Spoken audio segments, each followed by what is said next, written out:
Hello everyone, আজকে রেশিওর এই third পার্টে আমরা রেশিওর উপরে কিছু গুরুত্বপূর্ণ কোশ্চেন নিয়েছি এবং সেগুলো আলোচনা করব। এগুলো প্রত্যেকটা এক্সাম পয়েন্ট অফ ভিউ থেকে খুব গুরুত্বপূর্ণ কোশ্চেন। দেখো, প্রথম আমাদের যে কোশ্চেনটা এখানে আছে, একজন লোক তার 5 ছেলে 4 মেয়ে 2 ভাগ্নির জন্য 8,600 টাকা রেখে গেছেন। যদি প্রতিটি কন্যা ভাগ্নিচে 4 গুণ, প্রত্যেকটি পুত্র ভাগ্নিচে 5 গুণ টাকা পায়, তবে প্রতিটি মেয়ে কি পরিমাণ টাকা পেয়েছিল? কি পরিমাণ টাকা পেয়েছিল? তাহলে এখানে মোট টাকার পরিমাণ কত? এরা এখানে পরিষ্কার বুঝতে পারছো এখানে মোট টাকার পরিমাণ কত? এখানে মোট টাকার পরিমাণটা হচ্ছে তোমার 8,600 টাকা। আমি ধরে নিচ্ছি, ধরো এখানে এখানে ভাগ্নি আছে, এখানে আমার মেয়ে আছে, এখানে ছেলে আছে। ভাগ্নি ধরো 1 টাকা পেয়েছে, নিফি মানে ভাগ্নি 1 টাকা পেয়েছে, ডটার তাহলে এখানে মেয়ে, এই যে কন্যা ভাগ্নির চেয়ে 4 গুণ, তাহলে এখানে 4 টাকা হবে। এটা হচ্ছে, আর পুত্র 5 গুণ টাকা পেয়েছে। ভালো কথা, এটা টাকার পরিমাণ, এটা হচ্ছে টাকা। বুঝতে পারলে? তাহলে ভাগ্নি যদি 1 টাকা পায়, মেয়ে আমার 4 টাকা পাবে, ছেলে আমার 5 টাকা পাবে, কারণ ভাগ্নির থেকে 4 গুণ, ভাগ্নির থেকে 5 গুণ।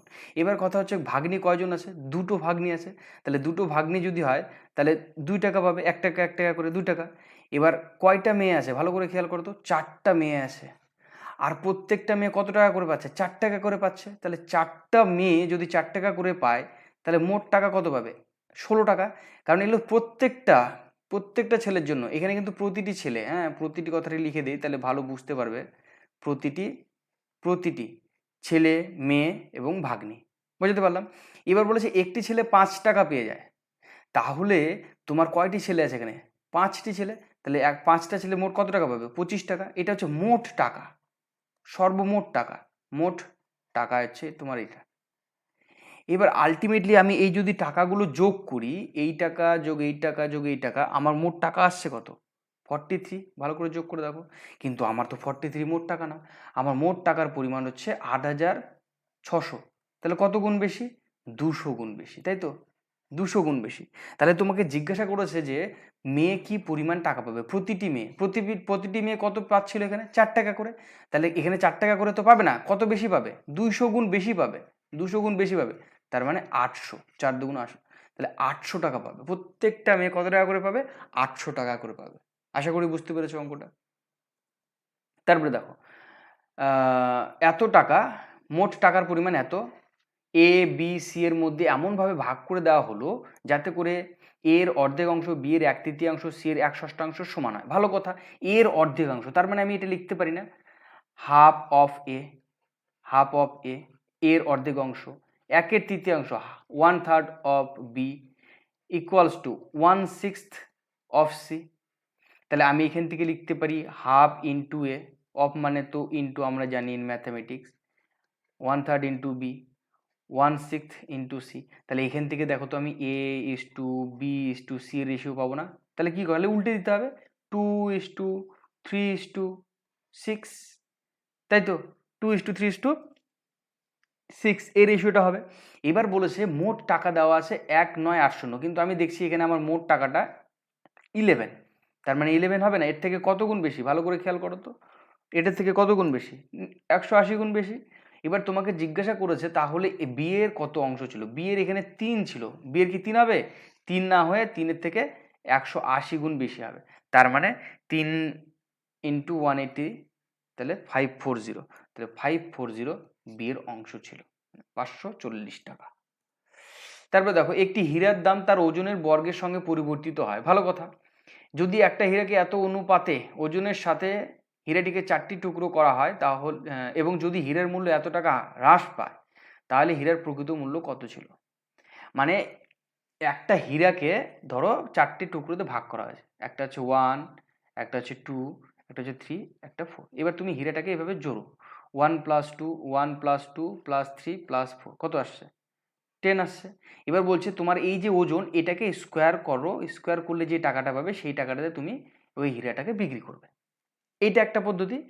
আবার বলেছে পরবর্তীতে ও কি করলো, এ একবারে যোগ করে না করে ও বলছে যে আমি প্রত্যেকটাকে টুকরো করব, 1 পিস 2 পিস 3 পিস 4 পিস করে নিয়ে ওটাকে ইন্ডিভিজুয়ালি বর্গ করব। মানে বর্গ করবো মানে এটাকে স্কোয়ার করলে 1 স্কোয়ার করলে 1 হবে, 2 স্কোয়ার করলে 4 হবে, 3 স্কোয়ার করলে 9 হবে, 4 স্কোয়ার করলে 16 হবে। বললো আমি এইরকমভাবে স্কোয়ার করে নিয়ে এবার আমি যোগ করে যে টাকাটা আসবে সেটাতে বিক্রি করব। এইরকমভাবে যোগ করে নিয়ে ও দেখতে পারলো যে এখানে যোগ করলে কত টাকা আসছে, ভালো করে খেয়াল করো তো। যোগ করে এখানে যদি আমি যোগ করি এটাতে কিন্তু আমার 30 রুপিস চলে আসছে, কারণ 9 একে 10 এখানে করি 30।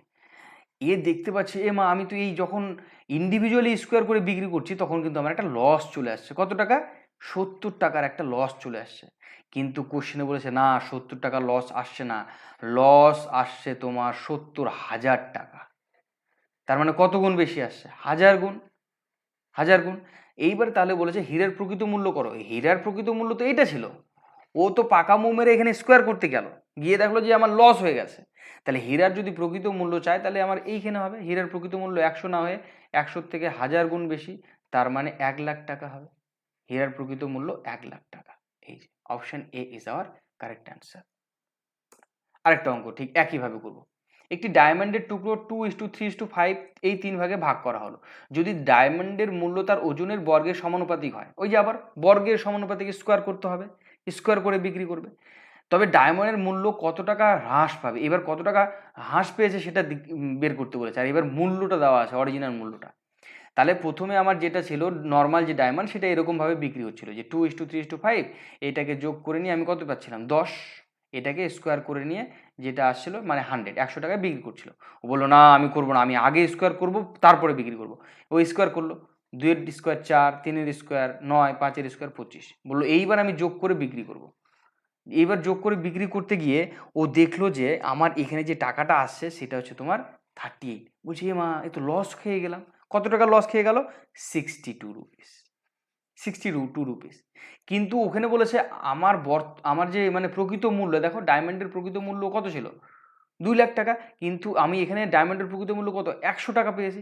এই তো 100 টাকা তো হবে না, হবে 2 লাখ টাকা, হবে আমার 2 লাখ টাকা, তাই তো?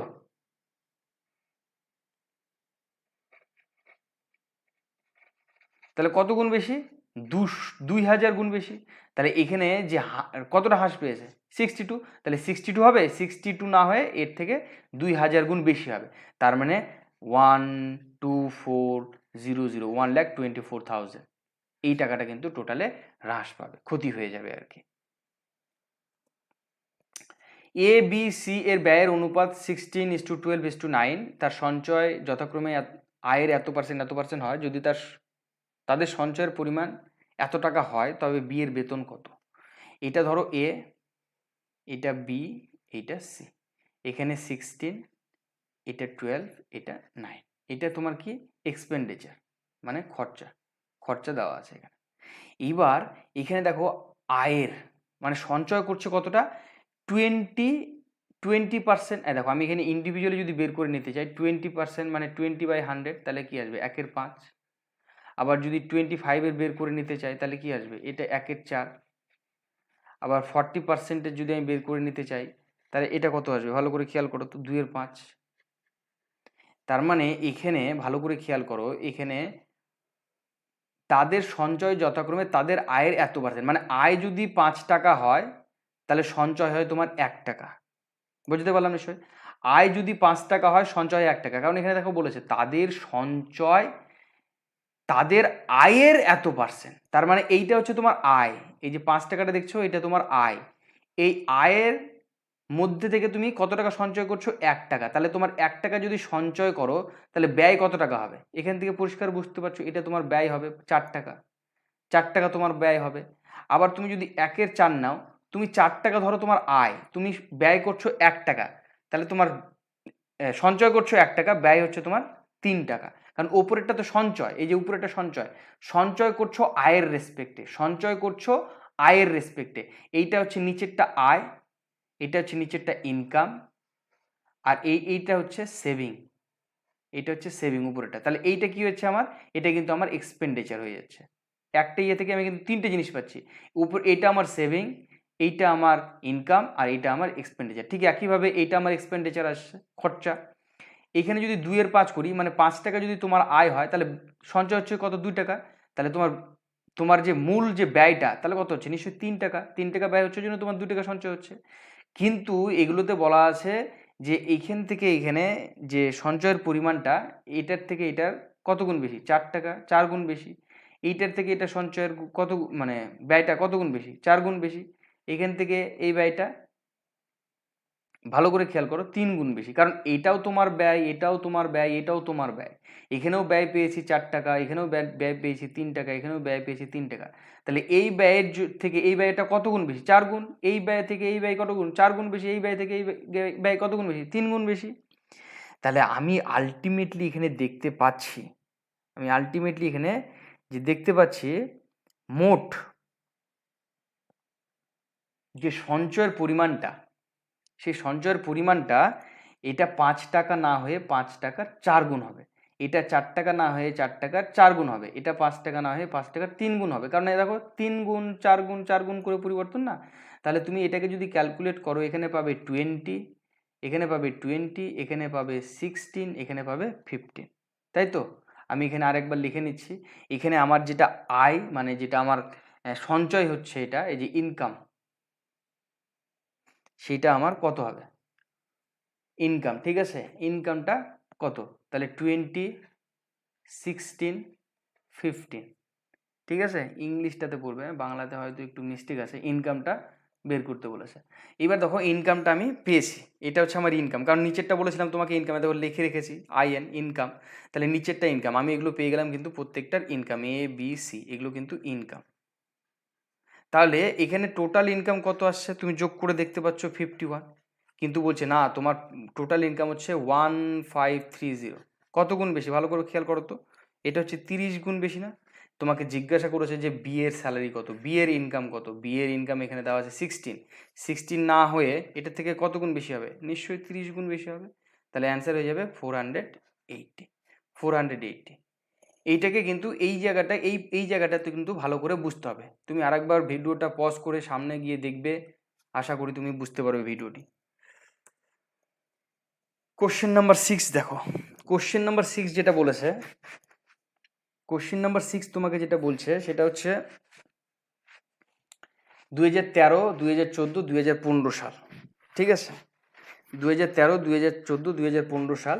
এখানে যে কথাটি বলেছে, একটা কোম্পানির 3টে সংস্থা। এখানে 2013 সাল, কোম্পানির সংস্থা যেটা আছে HRMTTA, এখানে কর্মীর অনুপাত ছিল 2:3:4, 2:3:4। এটা 2013 সালের ঘটনা। এইবারে এটা হচ্ছে 2013 সালের ঘটনা। 2014 সালে কিছু পরিমাণ কর্মী চলে যায়। এই যে পরিষ্কার এখানে দেখো ভালো করে লেখা আছে, যদি n সংখ্যক কর্মী চলে যায় তবে যে অনুপাতটা হয় সেটা হচ্ছে 3:5:7। প্রত্যেকটা থেকে n সংখ্যক কর্মী চলে গেছে, প্রত্যেকটা থেকে। 2015 সালে বলছে যে এইটার প্রত্যেকটা থেকে 5 জন করে চলে গেছে। এরপরে তোমার যে অনুপাতটা সেটা 1:2:3 কিন্তু হয়ে গেছে। তোমার যে অনুপাতটা সেটা কিন্তু 1:2:3 হয়ে গেছে। আশা করি বুঝতে পারছো। এবার সেক্ষেত্রে তোমার কি হবে, এইখানকার যে ডিফারেন্সটা কত ছিল অ্যাকর্ডিং টু কোশ্চেন 5, এখানকার যে ডিফারেন্সটা সেটা হচ্ছে 5, এখানকার যে ডিফারেন্সটা সেটাও কিন্তু তোমার 5, সেটাও কিন্তু তোমার 5। এবার বলেছে তাহলে টোটাল নাম্বার অফ এমপ্লয় কত ছিল 2014 সালে? 2014 সালে কিন্তু তুমি একটু ভালো করে খেয়াল করো, 7 আর 3-এর মধ্যে ডিফারেন্স কত? 4। 5 আর 2-এর মধ্যে ডিফারেন্স 3। 3 আর 1-এর মধ্যে ডিফারেন্স 2।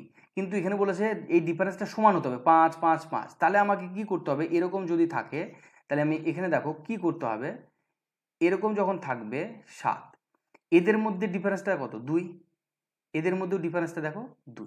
তাহলে এই প্রত্যেকটা এই ডিফারেন্সগুলো কি করতে হবে? এদের সঙ্গে গুণ করে দিতে হবে। তাহলে এটার সঙ্গে 2 গুণ করো, এটার সঙ্গে 2 গুণ করো, এটার সঙ্গে 2 গুণ করো, তাহলে দেখবে যে ডিফারেন্সটা সমান চলে আসে।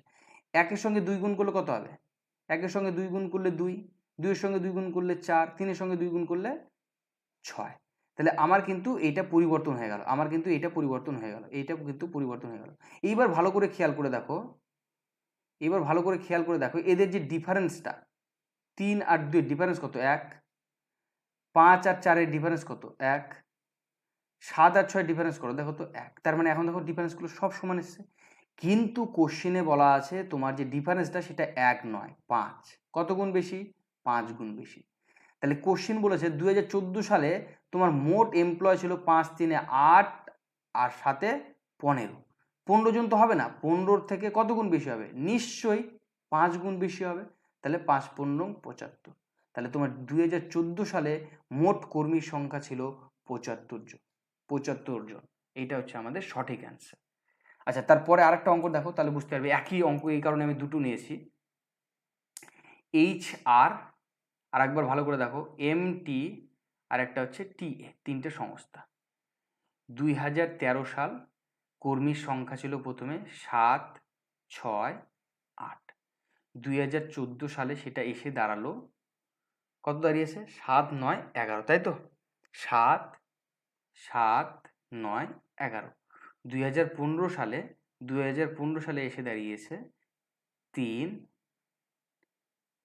3 4 5।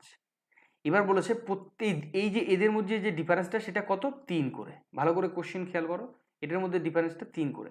কিন্তু তুমি একটু খেয়াল করলে দেখবে এদের মধ্যে ডিফারেন্সটা 3 নেই, তার মানে আমাকে ঠিক করতে হবে ডিফারেন্সটা 3 নেই। দেখো 11 আর 5-এর ডিফারেন্স 6, 9 আর 4-এর মধ্যে 5, 4 আর 7 আর 3-এর মধ্যে 4, ডিফারেন্সগুলো আলাদা।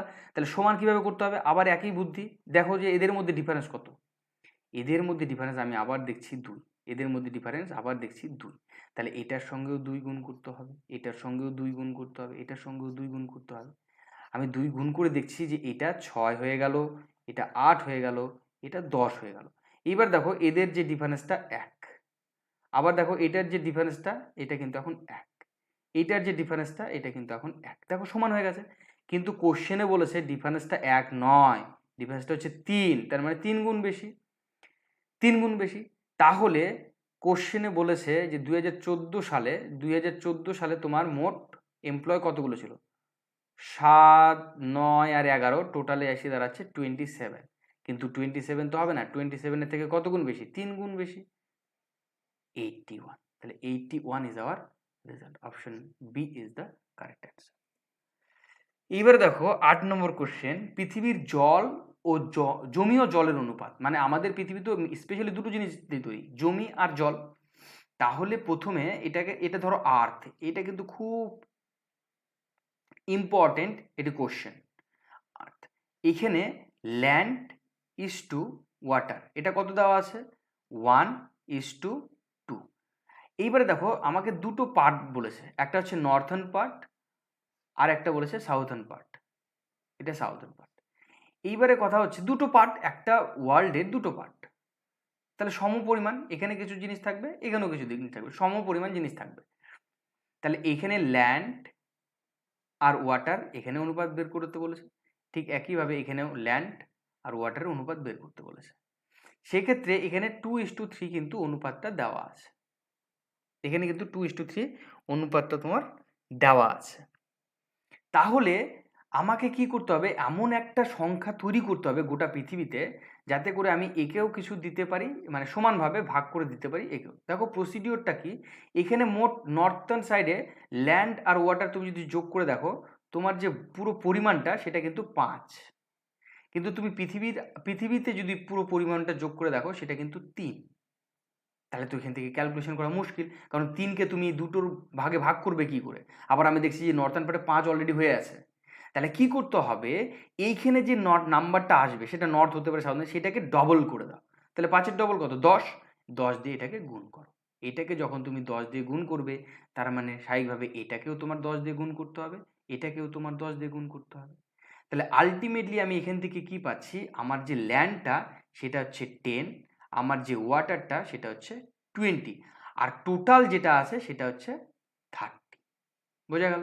টোটাল যেটা আছে 30। এবার দেখো 30, তার মানে এটার অর্ধেক পরিমাণ চলে আসবে নর্থার্ন পার্টে, আর অর্ধেক পরিমাণ চলে আসবে সাউথার্ন পার্টে। বুঝতে পারলাম? এবার কথা হচ্ছে নর্থার্ন পার্টে আমার অলরেডি দেখলাম যে 5 আছে, কারণ দেখো ল্যান্ড আর ওয়াটার যোগ করে আমি 5 পেয়েছি, কিন্তু 5 তো নেই। আমি ক্যালকুলেশনের মাধ্যমে দেখতে পাচ্ছি আমার 5 নেই, এখানে আমার 15 আছে। কত গুণ বেশি? 3 গুণ বেশি। তাহলে দেখো এই যে ল্যান্ডটা 2 না থেকে এর থেকে কত গুণ বেশি হবে? নিশ্চয়ই 3 গুণ, তার মানে 6। আর ওয়াটারটা তাহলে কি হবে? এর 3 না হয়ে 3-এর থেকে 3 গুণ বেশি, 9। তাহলে ল্যান্ড পেয়ে গেলাম আমি 6, ওয়াটার পেয়ে গেলাম 9। তাহলে দেখো আমার মোট ছিল কত এখানে 10, তাহলে 10-এর মধ্যে অলরেডি 6 পার্ট চলে গেছে নর্থের জন্য, তাহলে বাকিটা কত আছে 4। আর ওয়াটারে দেখো কত আছে, টোটাল আছে এখানে 20, আমি তার মধ্যে 9 নিয়ে নিয়েছি অলরেডি নর্থের জন্য, তাহলে কতটা পড়ে আছে 11, তাহলে 11, 4:11 ইজ দ্য রেশিও ফর দক্ষিণ গোলার্ধ, দ্যাট মিনস সাউথার্ন পার্ট। আশা করি বুঝতে পেরেছো। পরের আরেকটা অঙ্ক একইভাবে করবো, দেখো পৃথিবীর, আবার আমি করছি, ভালো করে যারা বুঝতে পারোনি আরেকবার চেষ্টা করো। আর্থ, এইখানে ল্যান্ড আর ওয়াটার, এই যে অনুপাতটা 2:3, আমি দেখলাম যে টোটাল যে অনুপাতটা সেটা কিন্তু 5 এখানে আসে দাঁড়াচ্ছে, ভালো কথা। আমি এখানে নর্থ একটা পার্ট নেব আর একটা সাউথ পার্ট নেব, দুটোকে। আবার নর্থ পার্টে যে ল্যান্ড আর ওয়াটার সেটার কিন্তু অনুপাত দেওয়া আছে, কত দেওয়া আছে, সেটা দেওয়া আছে 2:1। এখানে আমি টোটাল যোগ করে দেখছি 3 আছে, এখানে আমি টোটাল যোগ করে দেখছি 3। আমি দেখতে পাচ্ছি এখানে 5 আছে, এটাকে যদি আমি ভাগ করে দিই দুটোর মধ্যে, তাহলে 2.5 আসছে, মানে ডেসিমেলে চলে আসছে। তাহলে আমি কি করবো বলেছি, এইখানে যে টার্মটা আসবে সেটাকে ডাবল করে দেবো। 3-এর ডাবল কত হয় 6, তাহলে একে 6 দিয়ে গুণ করবো, একেও 6 দিয়ে গুণ করবো, একেও 6 দিয়ে গুণ করবো, তাহলে আলটিমেটলি আমার যে রেজাল্টটা হয়ে যাবে 12:18। তাহলে টোটাল আলটিমেটলি কত আসছে 5 6 30, আবার 30 আসছে, তাহলে এখানেও পাবো 15, এখানেও পাবো 15, হাফ হাফ করে নেবে।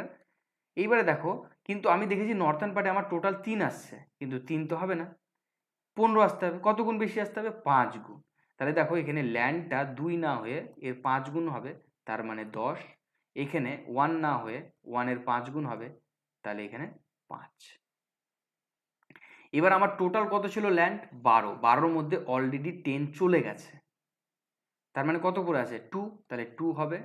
আর ওয়াটার ছিল কত 18, 18-র মতো অলরেডি 5 নিয়ে নিয়েছে নর্থ পার্ট, তাহলে কতটা পড়ে আছে 13, তাহলে 2:13 ইজ দেওয়ার result for this question, 2:13। Okay, 10 number question দেখো। 10 নাম্বারটা, একজন একটি ব্যবসায় এ বি সি যথাক্রমে এত এত টাকার বিনিয়োগ করেছে, বছরের শেষে এত টাকা লভ্যাংশ হলে বিল লভ্যাংশ কত। খুব ভালো কথা। দেখো এখানে সমসংখ্যক যে জিরোগুলো আছে সেগুলোকে আমি ডিলিট করে দিতে পারি, সেটা সবথেকে বেশি সুবিধা হবে। সমসংখ্যক যে জিরোটা আছে সেটাকে আমি প্রত্যেকটা থেকে ডিলিট করে দিতে পারি। বিনিয়োগ করেছে, বিনিয়োগ থেকে এখানে দেখো কত আছে, এখানে তিনটে জিরো, এখানে তিনটে জিরো, এখানে তিনটে জিরো, এখানে তিনটে জিরো, তাই তো। তাহলে এখানে তিনটে জিরো কেটে দিলাম, তাহলে আলটিমেটলি আমি এ বি সি যেটা পেয়ে যাচ্ছি, একটু ডিফারেন্স মানে দূরে দূরে লিখলে বেশি সুবিধা হবে। এ বি সি, এ পেয়ে গেলাম আমি এখানে ধরো 13, বি পেয়ে যাচ্ছি 17, সি পেয়ে যাচ্ছি 5। এইবারে এইখানে যে লভ্যাংশটা দেওয়া আছে, এখানে যে লভ্যাংশটা দেওয়া আছে, এবার আমি এটাকে যদি একটু তোমার যোগ করি, দেখো এখানে মোট মোট কত টাকা পাওয়া যাচ্ছে, এখানে যোগ করলে যেটা পাচ্ছি সেটা হচ্ছে 35, কিন্তু বলেছে না মোট লভ্যাংশ দেওয়া আছে তোমার 1400 টাকা, 1400 টাকা। তোমার সবসময় মনে করবে তুমি যেটা ব্যবসায় বিনিয়োগ করবে সেই অনুপাতে তোমার কিন্তু লভ্যাংশটা ক্যালকুলেট করা হবে, যেটা ব্যবসায় আমি বিনিয়োগ করি। তাহলে বিনিয়োগ করেছিলাম 13,000 17,000 5,000, তাহলে এখান থেকে 13,000 17,000 5,000 থেকে আমি মোট লভ্যাংশ পাচ্ছি 35 টাকা, কিন্তু বলেছে না 35 টাকা নয়, তোমার হচ্ছে 1400 টাকা মোট লভ্যাংশ, তাহলে কত গুণ বেশি 40 গুণ বেশি। এবার একইভাবে বলেছে তাহলে বি এর লভ্যাংশ কত, বি এর লভ্যাংশ 17 না হয়ে 17 থেকে 40 গুণ বেশি হবে, তার মানে 680, তাহলে option A is our result. একইভাবে এখানে দেখো খুব সহজ একটা কোশ্চিন দিয়েছে, এ এর ভাগ বি এর দ্বিগুণ আর বি এর ভাগ সি এর 4 গুণ। তার মানে ধরো এখানে এ নিয়েছি, এখানে বি নিয়েছি, এখানে সি নিয়েছি। সি যদি 1 হয় তাহলে বি হবে সি এর 4 গুণ, আর এ হবে বি এর দ্বিগুণ, তার মানে 8। তাহলে 8:4:1 ইজ দ্য রেজাল্ট, 8:4:1 রেশিওটা সঠিক অ্যান্সার, 8:4:1। 12 নম্বরটা দেখো ঝটপট। 12 নম্বরটা আমি যদি দেখি, এখানে যে কোশ্চেনটা পেয়ে যাচ্ছি, এ বি সি এর বেতনের অনুপাত, এ বি সি এর বেতনের অনুপাত 3:2:9, সি বি এর চেয়ে, আচ্ছা এখানে এ বি সি লেখা আছে 3:2:9, বি আর সি এর যে ডিফারেন্সটা সেটা কত 7, কিন্তু বলেছে না কোশ্চেনে 7 নয়, এটা হচ্ছে 2100 ডিফারেন্স। কত গুণ বেশি? 300 গুণ বেশি। বলেছে এ এর বেতন কত? এ এর বেতন 3 না হয় তাহলে ডেফিনেটলি এর থেকে 300 গুণ বেশি হবে, 900 টাকা। Option A is the result. 13 last question দেখো ঝটপট। এত টাকায় এ বি এবং সি এর মধ্যে এমনভাবে ভাগ করে দেওয়া হলো যাতে 0.5 অফ এ, তাহলে এখানে এ, 0.6 অফ বি আর 0.75 অফ সি এরা সমান হয় হলে সি কত টাকা পেয়েছিল। এখান থেকে প্রথমে আমাকে এ বি সি এর ভ্যালুটা বের করে নিতে হবে, তাই তো? আমি এখানে একটা 0 নিয়ে নিচ্ছি, ডেসিমেলের পর আমি 0 নিতে পারি, ডেসিমেলের পরে আমি কিন্তু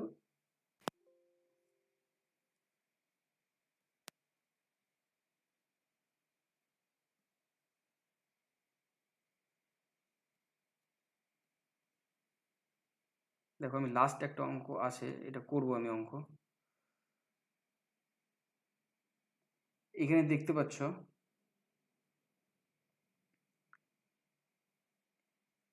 এখানে পেলাম এইটা এইটা এবং এইটা, এখান থেকে আমি এ বি এবং সি এর রেশিওটা বের করে নেব। এ বি সি এর রেশিও যদি আমি বের করে নিই তাহলে আলটিমেটলি 10 ইন্টু এ হবে, এখানে